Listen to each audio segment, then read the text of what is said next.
ओम नमः शिवाय। बाबा वैद्यनाथ की कृपा सदैव आपके और आपके परिवार पे बनी रहे। आप सबका दिन मंगलमय हो। आज भक्तों सावन का चौथा सोमवार है और इस वीडियो में आप पूरी कथा का श्रवण करेंगे। सावन सोमवार की कथा का श्रवण करेंगे। आज के दिन जो भी भक्तगण यह व्रत रखे हैं वह यह कथा जरूर सुने। और आज का संयोग इतना बड़ा है भक्तों कि सावन का चौथे सोमवार के साथ साथ अष्टमी का दिन भी है। तो बाबा वैद्यनाथ की कृपा अपरंपार है। आप सब पे सदैव बाबा वैद्यनाथ की कृपा बनी रहे। एक नगर में एक साहूकार रहता था। उसके घर में धन की तो कोई कमी नहीं थी, लेकिन उसकी कोई संतान नहीं थी। इस बात से वह बहुत दुखी रहता था। संतान प्राप्ति के लिए वह हर सोमवार को व्रत रखता था और पूरी श्रद्धा के साथ शिव मंदिर में जाकर भगवान शिव और माता पार्वती की पूजा करता था। उसकी भक्ति देखकर एक दिन माँ पार्वती प्रसन्न होकर भगवान शिव से साहूकार की मनोकामना पूर्ण करने की निवेदन की। पार्वती जी के आग्रह करने पर भगवान शिव ने कहा कि हे पार्वती, इस संसार में हर प्राणी को उसके कर्मों का फल मिलता है और जिसके भाग्य में जो होता है वह उसे भोगना पड़ता है। लेकिन पार्वती जी ने साहूकार की भक्ति देखकर उसकी मनोकामना पूर्ण करने की इच्छा व्यक्त की। माता पार्वती के आग्रह पे शिव जी ने साहूकार को पुत्र प्राप्ति का वरदान दिया और उसे यह भी बता दिया कि यह बालक 12 वर्ष तक ही जीवित रहेगा। साहूकार यह सब बातें सुन रहा था, इसलिए उसे ना तो इस बात की कोई खुशी थी और ना ही दुख था। वह पहले की भांति शिव जी की पूजा किया करता रहा। कुछ समय बाद साहूकार की पत्नी को एक पुत्र का प्राप्ति हुआ। जब वह बालक 11 वर्ष का हुआ तो उसे पढ़ने के लिए काशी भेज दिया गया। साहूकार ने पुत्र के मामा को बुलाकर उसे बहुत सारा धन देते हुए कहा कि तुम इस बालक को काशी ले जाओ और विद्या प्राप्ति के लिए ले जाओ। तुम लोग रास्ते में यज्ञ कराते जाना और ब्राह्मणों को भोजन दक्षिणा देते हुए जाना। तो इस बात को सुनकर दोनों मामा भांजा इसी तरह यज्ञ कराते हुए ब्राह्मणों को दान दक्षिणा देते हुए काशी नगरी की ओर निकल पड़े।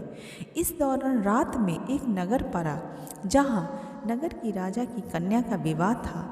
लेकिन जिस राजकुमार से उस कन्या का विवाह होने वाला था वह एक आंख से कान्हा था। राजकुमार के पिता ने अपने पुत्र के कान्हा होने की बात को छुपाने के लिए सोचा, क्यों ना उसने साहूकार के पुत्र को दूल्हा बनाकर राजकुमारी से विवाह करा दूं। विवाह के बाद इसको धन देकर मैं विदा कर दूंगा और राजकुमारी को अपने नगर ले जाऊंगा। लड़के को दूल्हे के वस्त्र पहनाकर राजकुमारी से उसका विवाह करा दिया गया। लेकिन यह सब बात साहूकार के पुत्र को अच्छा नहीं लगा। साहूकार का पुत्र बहुत ईमानदार था, उसे यह बात सही नहीं लगी, इसलिए उसने अवसर पाकर राजकुमारी के दुपट्टे पे लिखा कि तुम्हारा विवाह तो मेरे साथ हुआ है, लेकिन जिस राजकुमार के संग तुम्हें भेजा जाएगा वह एक आंख से कान्हा है। मैं तो काशी पढ़ने जा रहा हूँ। जब राजकुमारी ने अपनी चुन्नी पर यह लिखी बातें पढ़ी तो उसने अपने माता पिता को यह सारी बातें बताई। राजा ने अपनी पुत्री को विदा नहीं किया, फिर बारात वापस चली गई।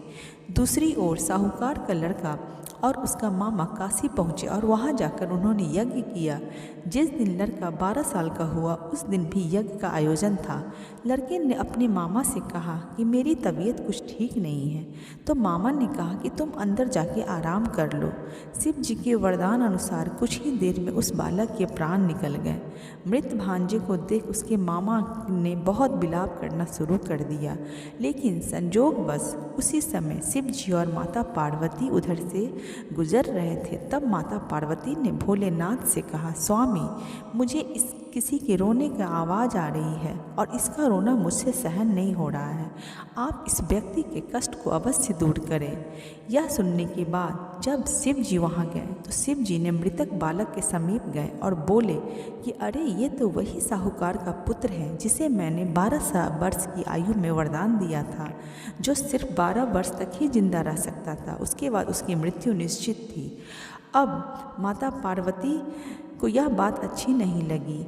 वह बहुत भाव विभोर हो गई। लेकिन भाव विभोर होते हुए माता पार्वती ने महादेव से कहा कि आप इस बालक को और आयु देने की कृपा करें, इस बालक को जीवित करें, अन्यथा इसके वियोग में इसके माता पिता की भी मृत्यु हो जाएगी और वह तड़प तड़प कर मर जाएंगे। माता पार्वती के पुनः आग्रह पे भगवान शिव ने उस लड़के को जीवित होने का वरदान दिया। शिव जी की कृपा से वह लड़का जीवित हो गया। शिक्षा पूरी करके लड़का मामा के साथ अपने नगर की ओर वापस चल दिया। दोनों चलते चलते उसी नगर में पहुँचे जहाँ उस लड़के का विवाह हुआ था। उस नगर में भी उन्होंने यज्ञ का आयोजन किया।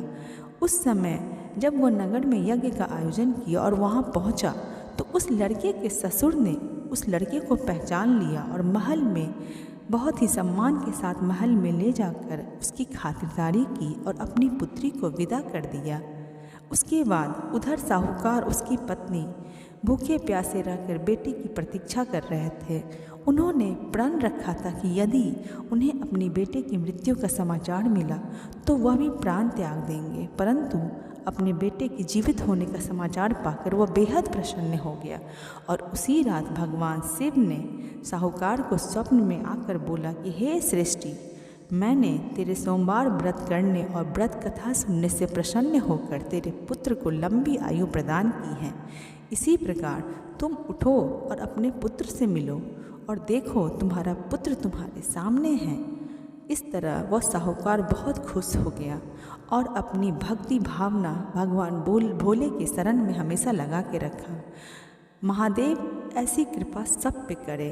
इसी प्रकार जो कोई सोमवार का व्रत करता है, कथा सुनता है और पढ़ता है, उसके सभी दुख दूर हो जाते हैं और सबकी मनोकामनाएं पूरी हो जाती है। बोलो ओम नमः शिवाय।